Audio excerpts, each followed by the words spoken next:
मायावती से ज्यादा अनुभवी लीडर नहीं हो सकता बहुजन समाज में। बहन जी, आपके प्रति अभी भी समाज के एक बड़े तबके आशा भरी निगाहों से देखते हैं। मिले मुलायम कांशीराम, हवा में उड़ गए जय श्री राम। राहुल गांधी जी, आपको जातिगत जनगणना कराना था, इतना आपको आंकड़ा नहीं है, बिहार से कुछ अंदाजा ले लेते, सीख लेते, तो आपने मध्य प्रदेश में टिकट कितना दे दिया? मुसलमानों को 2 टिकट। इतने बड़े राज्य में 8% वोट और टिकट 2। मुख्यमंत्री कौन होंगे इनके?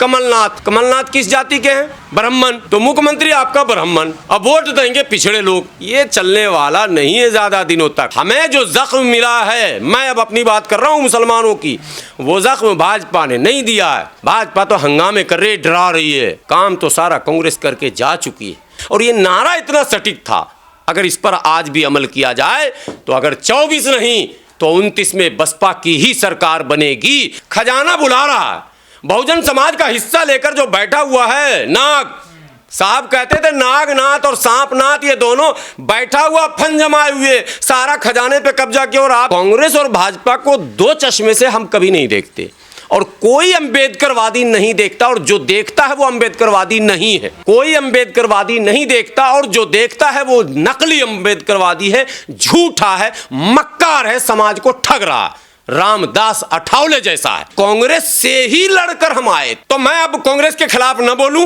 मैं बोलूं तो भाजपा ही बन जाऊं, मेरे ऊपर आरोप लग जाए कि ये आरएसएस के। अबे भाजपा का चर्चा क्यों करना है? उसने तो कह दिया मैं नहीं दूंगा, जा तुझे जो करना कर ले, तो मैं उसकी चर्चा कर रहा हूं। खुद सही हमला कर रही है, बिल्कुल सही हमला कर रही है, बिल्कुल सही हमला कर रही है। कांग्रेस हमारे लिए नागनाथ है और भाजपा सांपनाथ है, दोनों हमारे लिए वही है। कि बहुजन समाज पार्टी का मध्य प्रदेश राजस्थान में खासा प्रभाव रहा है। मध्य प्रदेश का एक संभाग है ग्वालियर, वो तो हाथी में नीला नीला हो गया था किसी जमाने में। मध्य प्रदेश का एक संभाग है सतना, वहां अर्जुन सिंह जैसे कद्दावर नेता को बहुत दूर फेंक दिया, पीछे छोड़ दिया बसपा ने। तो बसपा का एक बड़ा प्रभाव था मध्य प्रदेश में, और बसपा का प्रभाव था राजस्थान में। दुर्भाग्य थी पार्टी के लिए, या बहन जी के जो मुशीर सलाहकार थे उन लोगों ने किया, या बहन जी ने किया। मैं तो ये अंदर की राजनीति नहीं जानता, लेकिन इतनी बात जानता हूं कि अगर बहन जी रैलियां बढ़ा रही हैं, जनसंपर्क बढ़ा रही हैं, लोगों से मिल रही हैं, तो ये पार्टी हित में अच्छा कर रही है। रही बात ये कहने की कि ये बी टीम है, भाई मैं इसका समर्थक नहीं हूँ। अगर बहन जी बी टीम है तो केजरीवाल कौन सी टीम है? वो भी तो लड़ रहे हैं। केजरीवाल जो आम आदमी पार्टी चुनाव लड़ रही है छत्तीसगढ़ और राजस्थान और मध्य प्रदेश, तो बनिया लड़े तो बी टीम नहीं, और दलित लड़े तो बी टीम। बनिया लड़े तो बी टीम नहीं, मुस्लिम लड़े तो बी टीम। तो बी टीम सिर्फ ओवैसी और मायावती ही क्यों होंगी? अगर बी टीम ही होना है तो केजरीवाल भी होंगे। और बी टीम तो कांग्रेस भी कई राज्यों में है जहां कांग्रेस की कोई भूमिका नहीं है, मगर खूब उछलती है, खूब रैलियां होती हैं, खूब चुनाव लड़ते हैं, तो वो क्यों नहीं बी टीम? हर राज्य की स्थितियां अलग अलग है। पश्चिम बंगाल में कांग्रेस कौन सी टीम है, जरा हमको बता दीजिए। कांग्रेस बी है कि सी है कि डी है, कुछ तो बताइएगा आप। उड़ीसा में क्या है मामला? माने कई राज्यों में, अब झारखंड बिहार में कांग्रेस की क्या स्थिति है, कौन सी जगह पे आप रखेंगे, ए में, बी में, सी में, क्या ये एक धारणा बनी हुई है कि अगर मुसलमानों के अधिकार की बात करो तो बोले बी टीम है, अगर दलितों के अधिकार की बात करो तो बोले बी टीम है, हमने रैली बढ़ा दी तो भाजपा का बी टीम है, हमने भाषण ज्यादा किया तो भाजपा की बी टीम, तो हम अगर हाथ जोड़ते हैं तो ए टीम हो जाते हैं। क्या क्या मतलब? ये कौन सा पैमाना आपका? बिल्कुल नहीं। इसलिए बहन जी ने अगर रैलियां बढ़ाई हैं तो मैं तो आपके चैनल के जरिए बहन जी से कहता हूं कि साहब कांशीराम के उस नारे को याद कर लीजिए, जो नारे उस दौर में लगाए गए थे, जो स्लोगन साहब ने दिया था, उसमें एक ये भी था कि दलित मुसलमान करो विचार, कब तक सहोगे अत्याचार। बहन जी, मुसलमान आज भी अत्याचार सह रहा, और आप सिर्फ दलितों की पार्टी बना रहे हैं, जबकि आपकी पार्टी का नाम बहुजन समाज पार्टी है। बहुजनों की ये पार्टी है, किसी एक जाति की पार्टी नहीं है। लेकिन ये भी ठप्पा आप पर लगता है आपके समाज के द्वारा, यानी नॉन जाटव और नॉन चमार के द्वारा। जो सच्ची तस्वीर है वो मैं कह रहा हूं कि ये पार्टी केवल जाटवों और चमारों को ही प्रतिनिधित्व देती है। तो इस धारणा के खिलाफ भी आपको, ये भी चुनौती है आपके लिए, आपको ये दर्शाना पड़ेगा कि हम बहुजन ही हैं। पर ऐसा है नहीं ना, देखिए आरोप ही तो है। देखिए फिर मैं क्या कर रहा हूं, जो आरोप हैं इसको केंद्रीय नेतृत्व को दिमाग में रखना पड़ता है। हम पर कोई आरोप कोई लगाता है तो मुझे इस बात को दिमाग में रखना पड़ता है कि आरोप हम पर लगाए जा रहे हैं तो मुझे सतर्कता बरतनी है, मुझे सावधानी रखनी है ताकि इस आरोपों का हम निवारण कर सकें और हम ये सिद्ध कर सकें कि ये निराधार है, इसका कोई आधार नहीं है। ये सिद्ध करने के लिए आपकी गतिविधियां दर्शाएंगी तब लोग मानेंगे। तो अप टू नाउ ये जो पैसे का लेन देन हुआ और ये जो टिकटों का मैंने बंदर बांट हुआ और धन्ना सेठों ने जो पैसे के बल पर बसपा का टिकट खरीदना शुरू किया जिससे पार्टी की छवि धूमिल हुई, तो अब समय आ गया है कि जो समर्पित नेता है, जो समर्पित कार्य करता है, जो समाज के दुख और दर्द को समझता है, जो समाज के प्रति गंभीर और संवेदनशील है, बहन जी को चाहिए कि वैसे लोगों को अवसर दीजिए। पैसा सब दिन आपके साथ नहीं रहेगा, पार्टी खत्म हो जाएगी और सरकार अगर मोदी जी की रह गई, सुरंग में भी अगर पैसे रखे होंगे तो सुरंग से भी पैसे निकाल लिए जाएंगे। इसलिए मैं कह रहा हूं बहन जी, आपके प्रति अभी भी समाज के एक बड़े तबके आशा भरी निगाहों से देखते हैं। आज भी थर्ड फ्रंट, मैंने इंडिया गठबंधन बनते ही बयान दिया था, आपके चैनल पर भी मैंने कहा था कि ये बहुत बड़ी गलती होगी इंडिया गठबंधन की कि वो बसपा या एमआईएम या इस तरह की पार्टियों को दरकिनार और नज़रअंदाज करेगी, कभी कामयाब नहीं हो सकती। एक तबका है जिसकी आस्था, जिसका विश्वास अभी भी बहन जी पर है, उसका विस्तार भी हो सकता है, वो बढ़ भी सकता है, क्योंकि साहब कांशीराम के ज़माने में वो ग्राफ बढ़ता बढ़ता बढ़ता गया। एक चूक हुई कांशीराम जी से, वो चूक ये हुई कि जिस कांशीराम जी ने कहा था कि मिले मुलायम कांशीराम, हवा में उड़ गए जय श्री राम, ये एक जगह नारा नहीं था।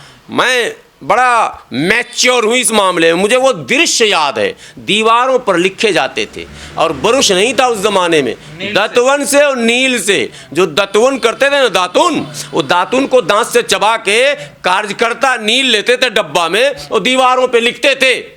भाई उन कार्यकर्ताओं का क्या हुआ जिन्होंने जान हथेली पर लेकर इस पार्टी को सैंच के लाया यहाँ तक, भूखे रहकर, रोटी नहीं मिलती थी, चूरा फाँक लिया, वो क्या कहते हैं चना खा लिया, कुछ भी खा लिया, उन्होंने पार्टी को यहाँ तक लाया। उनके मन में ये था कि वो मनुवादी सोच, वो सामंती सोच जिसने बरसों से हमारे अधिकार पर डाका डाला है, अब समय आ गया है कि हमें मुक्ति मिलेगी, और मुक्ति मिल भी गई थी।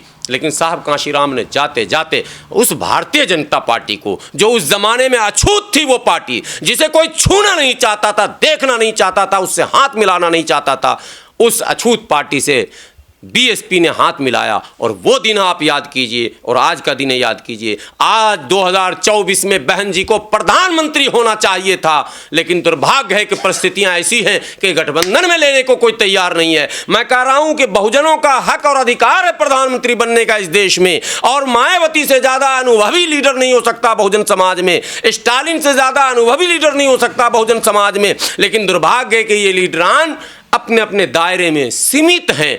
तो हम अपने इस दुर्भाग्य की व्यथा सुना रहे हैं। बहन जी, इस वीडियो को जरा आप सुन लीजिए।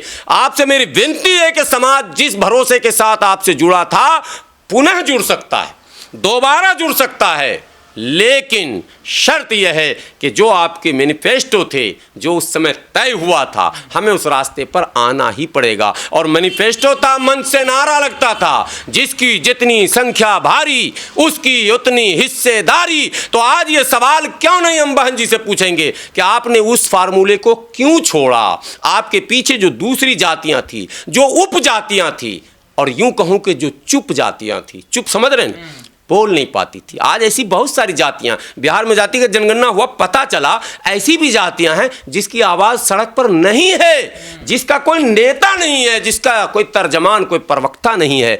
भाई हम अगर नेता हैं, हमारी नज़र वहाँ होनी चाहिए कि भाई उसका भी तो कुछ हिस्सा है। और ये नारा इतना सटीक था, अगर इस पर आज भी अमल किया जाए तो अगर 24 नहीं तो 29 में बसपा की ही सरकार बनेगी। लेकिन शर्त है कि आपको ईमानदारी के साथ जिसकी जितनी संख्या भारी उसकी उतनी हिस्सेदारी वाले नारे पर आना पड़ेगा, वरना वो हो जाएगा मोदी जी वाला सबका साथ, सबका विकास और सबका विश्वास। तो हम तो कहते हैं वहाँ संघ का साथ, संघ का विकास। हम लोगों का तो विकास किसी का हुआ ही नहीं है। लेकिन बहन जी के बारे में एक नारा लगा था, जिसकी जितनी थैली भारी उसकी उतनी हिस्सेदारी।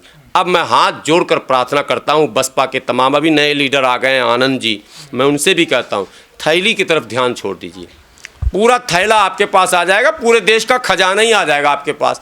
खजाना बुला रहा है, बहुजन समाज का हिस्सा लेकर जो बैठा हुआ है नाग साहब, कहते थे नागनाथ और सांपनाथ, ये दोनों बैठा हुआ फन जमाए हुए सारा खजाने पे कब्जा किया, और आप छोटी छोटी थैली पकड़ रहे हैं, 2 करोड़ लाओ, 5 करोड़ लाओ, 10 लाख लाओ, 5 लाख लाओ, कैसे काम चलेगा?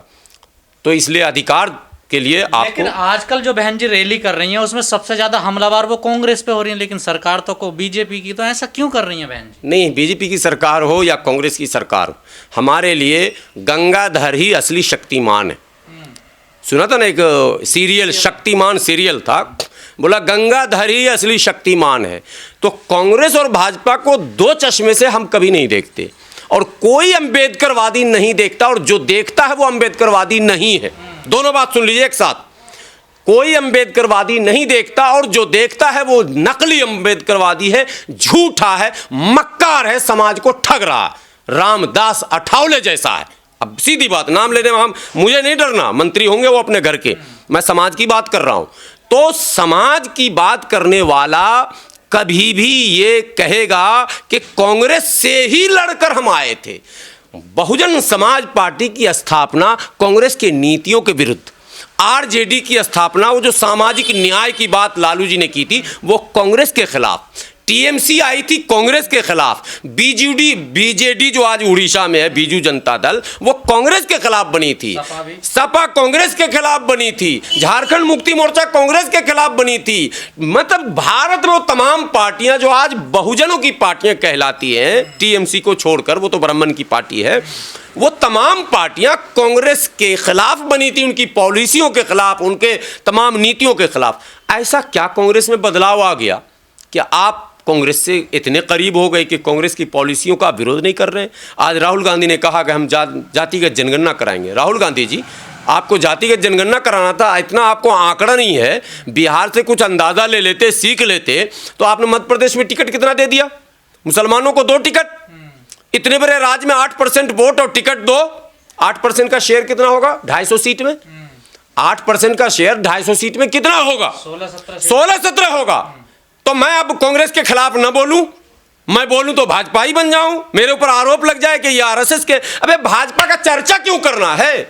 उसने तो कह दिया मैं नहीं दूंगा, जा तुझे जो करना कर ले, तो मैं उसकी चर्चा कर रहा हूं। तुमने कहा मैं दूंगा, तुमने टोपी भी पहन लिया, अफ्तार में पार्टी में भी बैठ गए, तुम नमाज भी हमारे यहाँ पढ़ लिए, तुमने हमें टोपी भी पहना दी खुद। सही हमला कर रही है कांग्रेस। बिल्कुल सही हमला कर रही है, बिल्कुल सही हमला कर रही है। कांग्रेस हमारे लिए नागनाथ है और भाजपा सांपनाथ है, दोनों हमारे लिए वही है। हमें बहुजन समाज को चाहिए अपनी बात, और अपनी बात के आड़े आने वाला जो भी मनुवादी सोच का होगा, हमला सब पर होगा साहब। कांग्रेस उससे बच नहीं सकती है। कांग्रेस ने राजस्थान में, छत्तीसगढ़ में, मध्य प्रदेश में जो टिकटों का वितरण किया है, उससे स्पष्ट हो गया है मुख्यमंत्री कौन होंगे इनके? कमलनाथ। कमलनाथ किस जाति के हैं? ब्राह्मण। तो मुख्यमंत्री आपका ब्राह्मण, अब वोट देंगे पिछड़े लोग।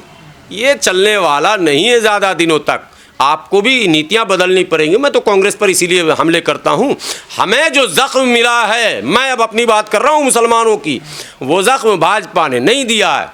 भाजपा तो हंगामे कर रही है, डरा रही है, काम तो सारा कांग्रेस करके जा चुकी है। हमें 30% से लाकर 3% पर कांग्रेस ने दम लिया।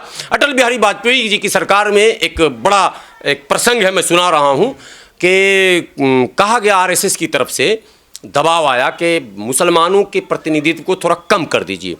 तो अटल बिहारी वाजपेयी जी ने कहा ना। तो बोले क्यों? बोले यार ऑलरेडी कांग्रेस ने पहले ही खत्म कर दिया सब कुछ, अब हम क्या खाक करेंगे, मेरे पास करने के लिए कुछ बचा ही नहीं।